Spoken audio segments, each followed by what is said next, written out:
Good morning. Ayan, nandito po ako sa Pag-asa.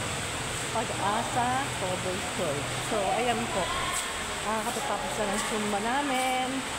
So, salamat naman po at actually umuulan guys. Ayan, umuulan sa labas. Pero, court naman po to, may cover.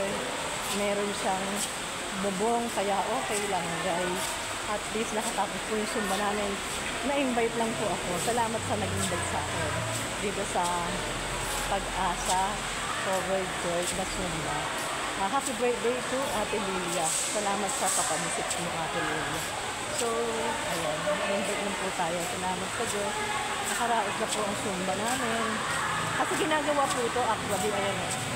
Ginagawa po yung ayan. Ginagawa yung site na yan. Malaki rin po ito eh. Makalaki. Pero mas malaki yung syempre yung sa plaza. Kasi ito, mga every barangay, meron po yung ganyang place. So, yan ang maganda.